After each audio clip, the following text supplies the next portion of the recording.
질량이 1500kg으로 갔던 두 개의 우주선 A와 B가 지표면으로부터 고도 400km를 유지하면서 지구 주위를 원궤도를 따라서 공전하고 있습니다. 원궤도상의 한 점, 예를 들어서 이 P점을 우주선 A가 먼저 지나가고 90초 후에 우주선 B가 P점을 지나갑니다. 그렇다면 원궤도를 따라서 움직이고 있는 우주선 A의 속력과 공전 주기 구해보도록 하겠습니다. 우주선 A가 움직이고 있는 원궤도의 공전 반지름은 지구 반지름에다가 지표면으로부터의 고도를 더해버리면 되죠. 공전 반지름 이렇게 됩니다. 우주선 A가 지구 주위를 공전, 그러니까 원동하기 위해서는 구심력이 꼭 있어야 됩니다. 여기서의 구심력은 지구에 의해서 우주선에 작용하는 중력이 구심력 역할을 하죠. 구심력은 구심가속도에다가 질량 곱한 것과 같습니다. 여기서 소문자 M은 우주선의 질량이고 대문자 M은 지구 질량입니다. 우주선의 질량 없애버리겠습니다. 그리고 분모에서 반지름 하나 없앨 수 있죠. V0 제곱이 R분의 GM입니다. 그러면 V0는 루트 R분의 GM이겠죠. 알고 있는 값 다 대입해서 원궤도를 따라서 움직이고 있는 우주선 A의 속력을 구해보면 7.68 곱하기 10의 3승/s입니다. 그러면 원궤도를 따라서 움직이고 있는 우주선 A의 공전주기 T0는 V0분의 2πr에서 바로 구할 수 있습니다. 구해보면 5.54 곱하기 10의 3승초입니다. 이걸 시간으로 환산하게 되면 대략 1.5시간 정도 됩니다. 근데 우선 A와 우선 B가 같은 원궤도를 따라서 움직인다고 했습니다. 그렇기 때문에 우선 B의 속력도 이 녀석이고 우선 B의 공전 주기도 이 녀석입니다. 그런데 우선 B가 P점에 딱 도달하는 순간 우선 B에서 순간적으로 역추진 엔진을 작동시키겠습니다. 그래서 우선 B의 속력을 1% 감소시키겠습니다. 그렇다면 속력이 1% 감소한 우선 B의 운동에너지 구해보도록 하겠습니다. 운동에너지 이번에 MV 제곱이죠. 속력이 1% 감소한 우선 B의 속력을 이렇게 쓸 수 있을 겁니다. 운동에너지 구해보면 4.34 곱하기 10의 10성질입니다. 속력이 1% 감소한 바로 직후에 우선 B가 P점에 있을 때 중력 포텐셜 에너지 구해보도록 하겠습니다. 무한대를 기준으로 선택했을 경우에 중력 포텐셜 에너지 이렇게 되죠.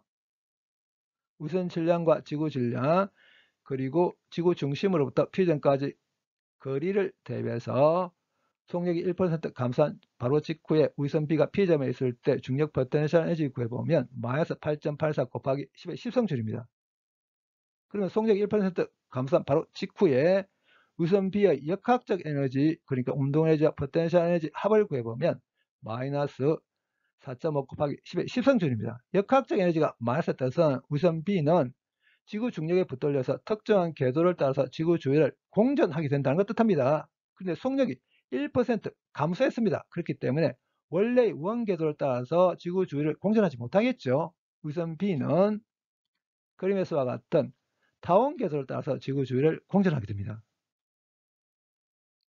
그렇기 때문에 우선 B가 움직이는 타원 궤도의 긴 반지름 A를 구해보도록 하겠습니다. 우선이 지구 주위를 원궤도를 따라서 움직일 경우 역학적 에너지가 이렇게 되거든요. 우선 B는 다운 궤도를 따라서 움직인다고 했습니다. 그래서 다운 궤도를 따라서 움직이는 우선 B의 역학적 에너지는 원궤도에서의 이 반지름 R을 다운 궤도에서의 긴 반지름 A로 바꿔버리면 됩니다. 지금 구하려고 하는 게 이 녀석이죠. 그래서 A가 이렇게 되거든요. 우선 질량과 지구 질량 그리고 속력이 1% 감소한 우선 B의 역학적 에너지를 대비해서 우선 B가 움직이게 되는 다운 궤도의 긴 반지름 A를 구해보면 6.65 곱하기 10의 6승입니다. 지구 주위를 우주선이 원궤도를 따라서 움직일 경우 앞서 이야기했듯이 지구에서 작용하는 중력이 구심력 역할을 하고 구심력은 구심가속도와 질량 곱함과 같아야 되죠. 질량 소모점이 없애버리겠습니다. 그리고 분모에서 반지름 하나 없앨 수 있죠. V 제곱이 이렇게 되거든요. 근데 V가 T분의 2πr이죠. 여기서 원궤도를 따라서 움직이고 있는 우주선의 공전 주기를 이렇게 쓸 수 있습니다. 우주선 B는 다운 궤도를 따라서 움직인다고 했습니다. 그래서 다운 궤도를 따라서 움직이는 우주선 B의 공전 주기는 원궤도의 주기에서 이 반지름 R을 다운 궤도에서의 긴 반지름 A로 바꿔버리면 됩니다. 알고 있는 값 다 대입해서 우주선 B가 다운 궤도를 따라서 움직일 경우에 공전 주기를 구해보면 5.39 곱하기 10의 3승초입니다. 시간으로 환산하게 되면 대략 1.5시간 정도 됩니다. 우주선 B가 처음에는 원궤도를 따라서 움직이고 있었습니다. 그런데 P점에서 속력을 1% 감소시킴을 해서 타원 궤도를 따라서 움직이게 됩니다. 그렇다면 공전 주기가 얼마만큼 변했는지 구해보게 되면 공전 주기가 150초 감소합니다. 근데 이 P점을 우선 B에 비해서 우선 A가 90초 전에 지나갔죠. 우선 B가 속력을 1% 감소시켜서 타원 궤도를 따라서 움직인다면 우선 B가 우선 A보다 먼저 P점에 도달합니다. 60초 먼저 P점에 도달하게 됩니다.